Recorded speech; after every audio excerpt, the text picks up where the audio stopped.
Hey guys, I've got kind of a fun topic for you today. Yeah, I don't know where I was gonna go with that.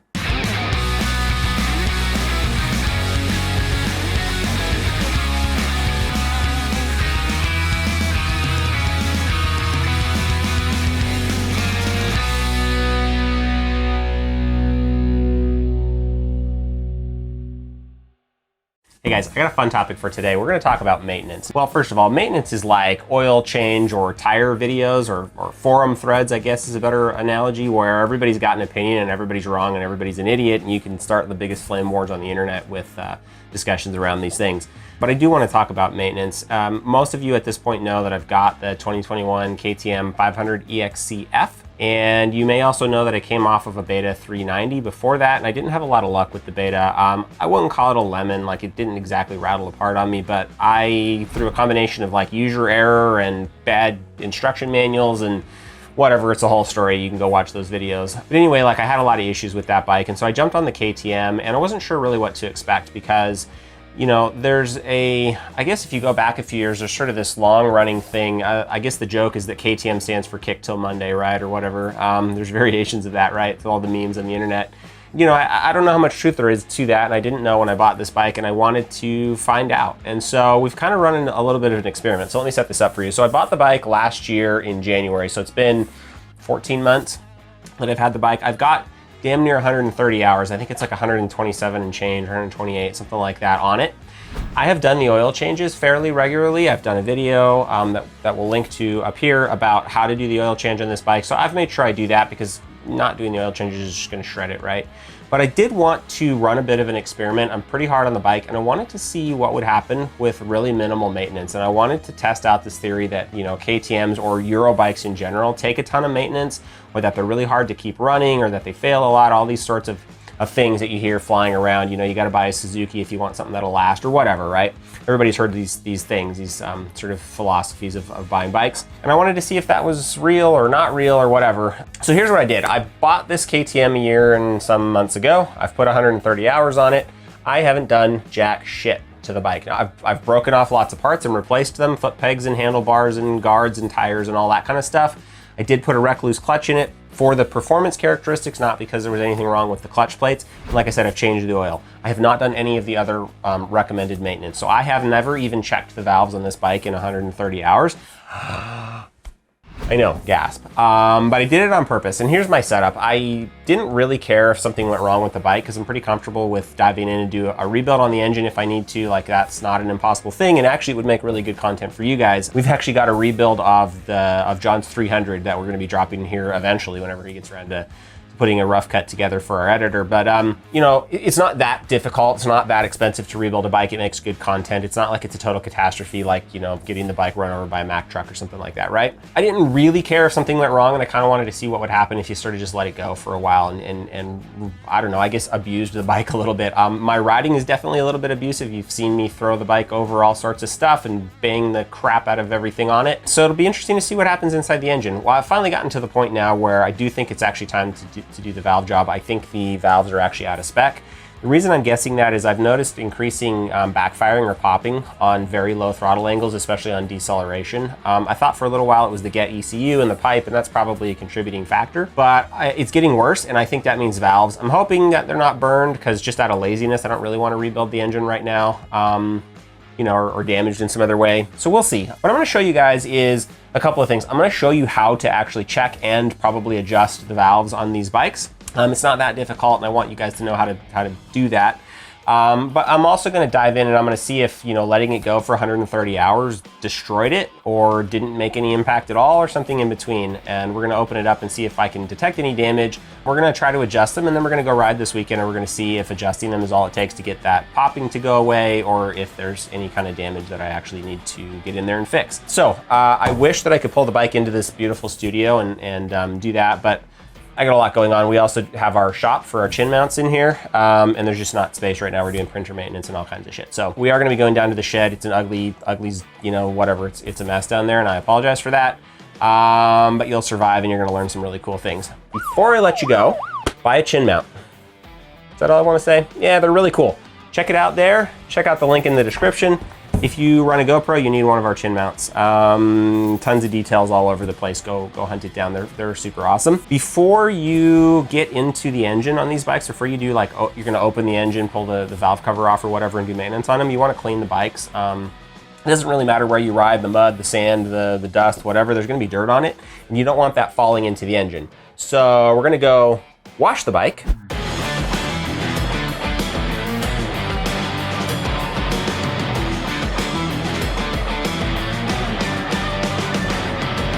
And now we're gonna go back into the little shed that I have and we're gonna actually tear open the engine and see what the fuck's going on. Let's go. Let's rough in what we're gonna do here. Pull the seat, pull the gas tank, pull these plastics, and that'll expose the valve cover. A friend of mine did the job on this bike and said that it's pretty easy to get the valve cover off, so I'm not anticipating any difficulty. I will explain what to do once I get in there, but we've got tons of videos of stripping down the top part, so that's easy to do. It'll just take a few minutes. You're all familiar with that by this point probably, and then we'll get in and get closer on the valve cover and we'll start actual instruction at that point. So let's go. So this black thing is the valve cover. We're gonna take it off. There are 3 screws that hold it. There's one right here, and there's 2 that you can't see from this angle, but they're over on this side of the case. All of them lean this way, so they're pretty easy to access, and they take a T30 star bit. I'm not thinking the torque's gonna be all that high on them, so we're just gonna pull those and we're gonna pull this cover off, and then we'll be able to see the valves and we'll figure out what's next. To get this one, I recommend setting your wrench up like that with just the hex bit on the socket, because it's angled at a funny way, and I think they thought you could like easier get to it with some kind of, I don't know, from the other side, but anyway, do it like this. Fuck, motherfucker. You'd think after all these years they'd know not to punch shit. Once these are loose, you can hand screw them out pretty easily. You'll also need to remove this vent line. So it's got a clamp on one side. In my case, actually I don't, because it's loose down in here because I did the smog delete kit. So this is pretty easy. Anyway, we're gonna lift the cover off and see if we can get it out of here cleanly. I always have trouble getting it out because the valves actually go up into it. I mean, there's not enough clearance to actually remove it. I'm gonna pull the spark plug wire because it's inconvenient. Okay, I'm gonna remove this hose after all because it's in the way.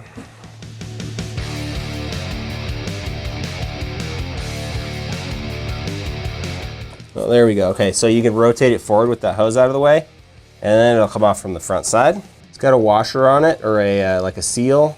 Probably should change it. I'm not going to. It wasn't leaking. Seems soft still. I'm probably supposed to change it every time, but I didn't buy a new one. Maybe I will tomorrow or something, I don't know. Anyway, cover seems fine. Seals for these things in here seem fine. These are the valves. 2 and 2. The ones on the back are the intake, obviously, because that's where the throttle body is. Ones on the front are for the exhaust ports, because that's where the exhaust pipe goes. And now we need to figure out what the spec is on each of them. So down in here, these are the lobes in there that drive these valve sets. We've got to get the pressure off of the valve so that we can check the clearance. So that's why you have to rotate the engine around. They talk a lot in like manuals about getting it to top dead center.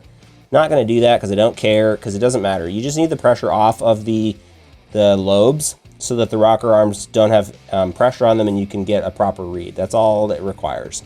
Don't overcomplicate things. So you can see how this wheel turns.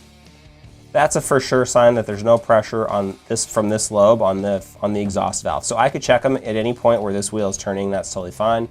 This back wheel does not, so we'd have to rotate the engine around to check that one. So let me figure out what the specs are supposed to be. Check these. You're gonna slide your feeler gauge underneath here. There's 4 different points, right? So there's 2 intakes, 2 exhausts. The front part of the feeler gauge is like the smaller measurement, and that should clear, which it does. The back part should not. And this one still slides in. So this one's out of spec, it's a bit loose. On this side,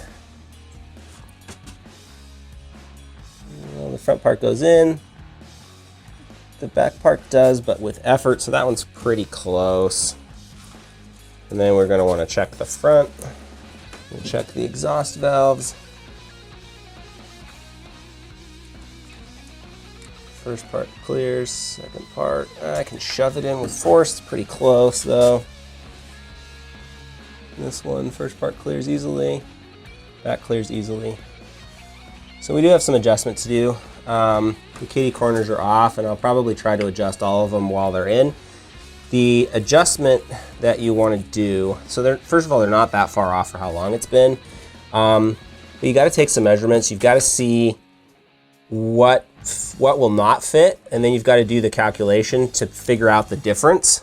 And then you've got to change that little shim in there to take up that difference effectively. So it helps to write some shit down and do math on paper. You won't be able to keep it all in your head, keep it straight, as we're talking about fractions of a millimeter here. So for example, this side is supposed to be 0.1 to 0.15, but we can see that, so 0.15 should not clear, it does.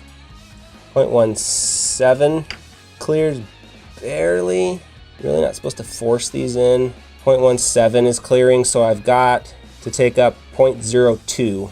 So to do this, I need to lift these rocker arms off so that I can get at the shims that are on top of these, that are on top of the valve stack, okay? There's 2 bolts here that come out, and there's 2 bolts here on this side, but you need to do a couple of things to make sure you don't fuck everything up. I don't bother setting everything to top dead center because I don't think it matters. As long as you can roll these rollers here, you know your valves are not being lifted by the lobes. And so there's no pressure on them and you can measure them effectively. If you wanted to do other things to the engine, by all means set it to top dead center. I've never bothered doing that. It's just like a lot of extra work, right? Everything's gonna come apart from this end. I think I'm just gonna pull these 2 bolts. That's gonna take this piece off, and then I can slide these out, and it's gonna be like super easy to do this job. I think I don't need to even touch the sprocket. You also wanna be real damn sure that nothing falls down in the engine there, or you're fucked and you gotta split the cases. So, and that the chain doesn't drop off the sprocket down in the bottom either. So there's kind of a lot of things that you have to be careful about, but it can be done with pretty minimal effort.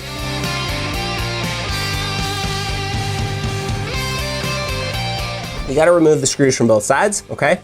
And then this is a really interesting setup, which I've never seen before. It's why it took me just a second. But you put a little, like a pull screw in the end here, and you're gonna pull this pin out. I'm just being really careful because I don't want to drop shit. Like, I don't know, I've never pulled this one. I mean, this engine. Oh yeah, right, you pull that pin, okay? Now, this lifts away. Oh, this is so easy. Oh, KTM is genius. So that's your rocker arm. So these are your valve shims. I'm guessing I can pull it out of there with a magnet. So we're gonna go one at a time, and we're gonna pull it out and we're gonna upgrade it to a thicker one that meets the measurements of the calculations we did a second ago. Put this side back together and then we'll flip and do the other end. Didn't even have to mess with any of this because this thing stays in place. Like, KTM is freaking genius in the way that they've designed this to be serviceable. Thank God for KTM engineers, because I've worked on some bikes that are not this easy, trust me. Let's try to grab it. Yep, got it. Can hear it snap up. So that's what the seat looks like, okay? And here's what the valve shim looks like. And that's a valve shim. And now we're gonna measure it with a feeler gauge.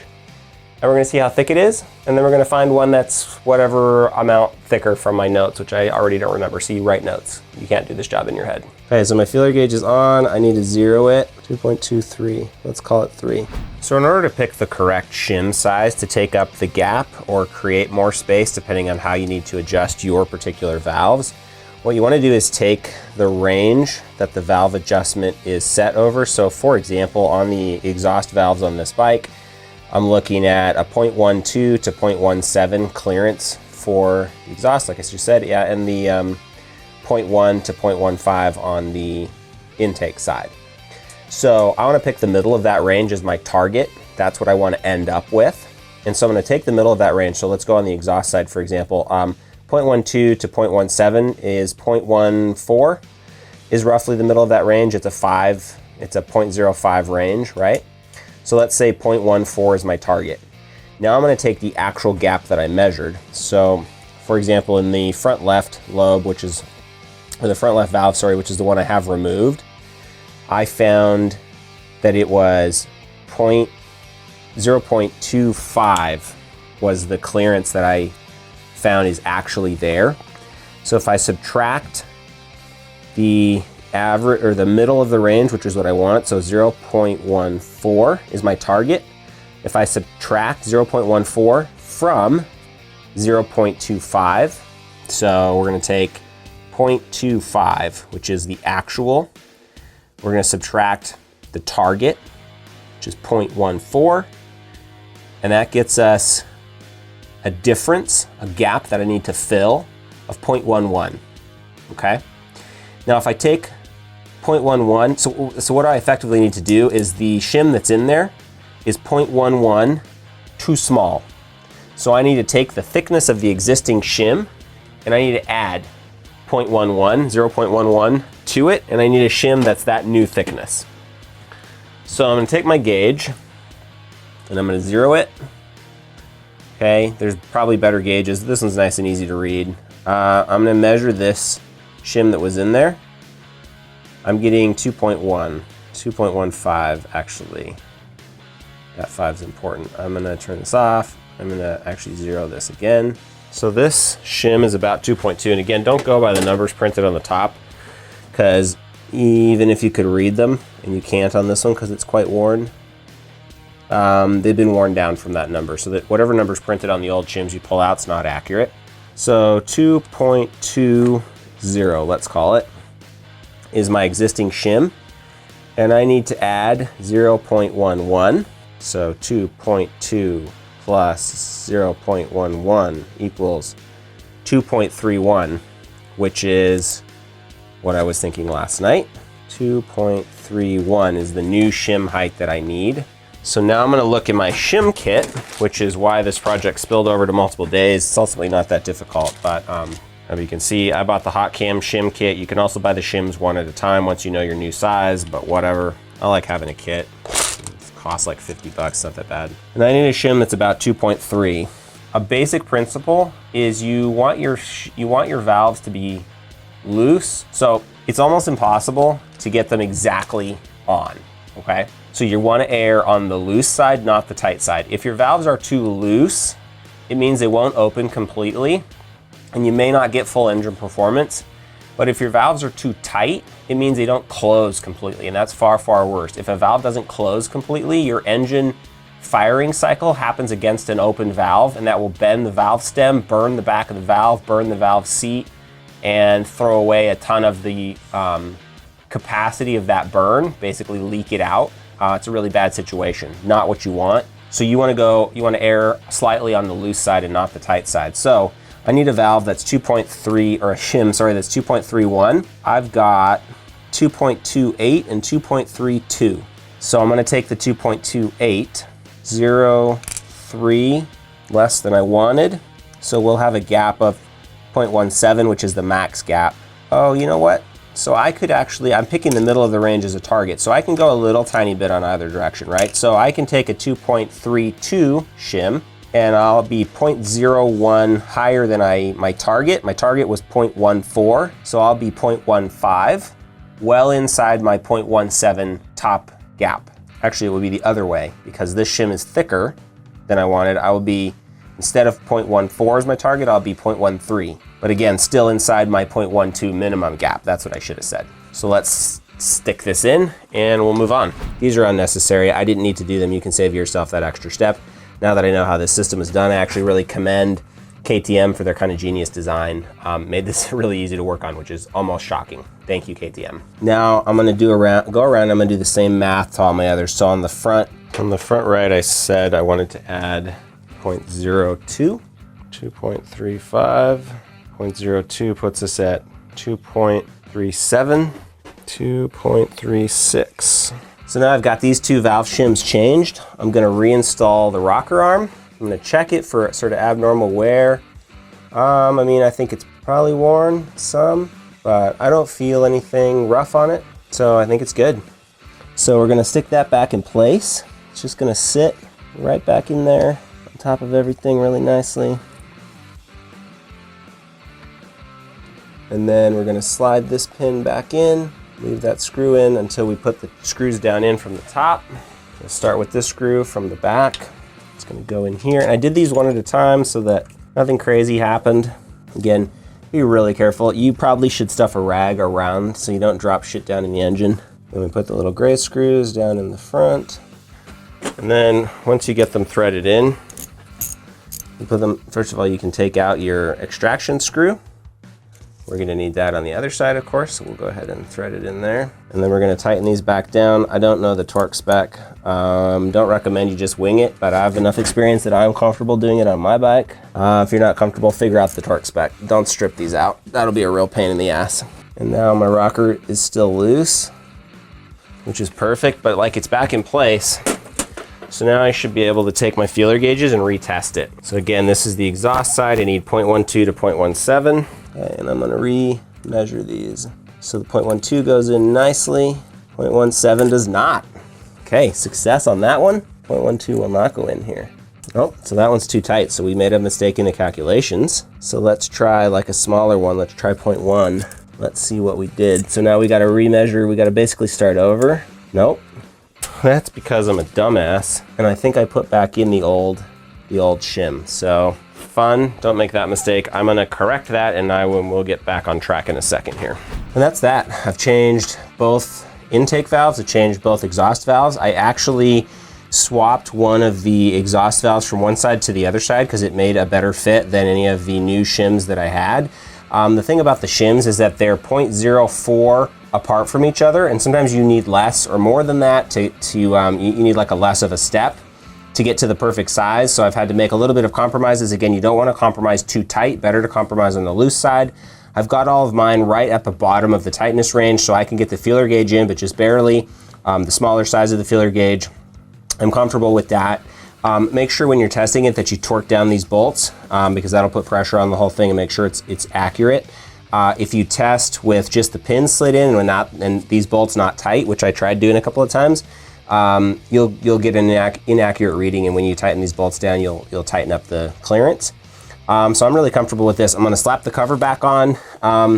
Now that I've gone through this process and I know like how these two rocker arms work and which bolts to take out, I'm actually really comfortable. Like, this is a super easy process. KTM has done a bang up job making this amazing. And this entire thing is like an hour's worth of work if you've done it once. I was never intimidated to try this. That's not why I put this job off. Obviously, I'm excited to do these kinds of things and make videos about them, but I don't want you to be intimidated. I know a lot of people think valve jobs are hard, and they can be. There's like some technicalities to it. It's not that hard to screw up though, or it's not that easy to screw up if you follow, the instructions. There's this cool sticker, and it's got everything on it, including the valve clearances. So you can just highlight that sticker. It's on the neck of the bike. Okay, so I'm a couple of weeks into running the adjusted valves, and to be honest, I haven't noticed any difference at all. I initially thought that like there was maybe a little less backfiring or something like that. Pretty sure there's not. I think that's 100% because at like extremely low throttle angles, the get ECU is dumping fuel in to get you like revved out if that's what you intend. And so if you're decelerating and you kind of hover at low throttle angles, with the get ECU, you're gonna get some backfiring or popping, or at least I am. Maybe that's worth exploring separately. But anyway, had nothing to do with the valve adjustment. My takeaway is that 130 hours, I didn't touch anything on this bike. It's been the most reliable bike that I've been on yet. I've ridden some older Hondas and stuff that are supposed to be bulletproof, and this bike has required nothing from me of any kind, other than parts that I've broken, dropping the bike or whatever. So I've put armor and tires and stuff like that on it. But this valve adjustment's the first time I've done any kind of major service outside of an oil change. I waited way past the recommended interval just to kind of see what would happen, what you could expect of it. All of the valves, like I showed you guys, were out of spec, but not that far, and it made absolutely no difference to performance. I don't see anything. I thought maybe it was a little crisper on throttle response, but it's such a small improvement that it's probably just like a placebo effect. My big takeaway here is not that you shouldn't get on your maintenance intervals. I'm definitely not suggesting that you ruin your bike or that you delay maintenance because you're lazy. That's totally up to you. But I wanted to make the point that I think there's still some lingering mythology out there that these bikes maybe aren't as reliable as some of the other bikes, and it's just not been my experience at all. 100% stand behind this one. It's been the most fun to ride of any bike I've owned and the least maintenance effort. You can sort of see what happens if you run it, push it a bit in terms of maintenance intervals. And good luck out there. Hopefully you guys have any questions, leave those in the comments down below. I'll try to answer them. I'm definitely not an expert on the valve adjustment process because I've only done it a couple of times well, only once on this bike and only a couple of times otherwise. But definitely happy to answer those questions about my experience if that's helpful. Check out our line of chin mounts. These are for GoPros and other action cameras, custom designed to fit the chin area of the helmet. We've got, I don't know, 65 or something like that up in the shop right now. Link in the description. All kinds of different helmets are covered. Bell, Fox, 60, all sorts of different things. Of course, like and subscribe. We've got a really cool podcast that we publish right here on YouTube as well as on Spotify. And we bring guests like Graham Jarvis, Cody Webb, tons of others. Tony Wiseman, who's a suspension professional, we just had him on, so that will be dropping probably by the time this video's up. Our perspective there is to bring you some new information that you didn't maybe have before, some new way of thinking about the sport. We're huge fans of enduro, and we want to sort of put everything together for you. So definitely like and subscribe. Check out our chin mounts, check out our Instagram channel. We'll see you next time. Thanks, guys.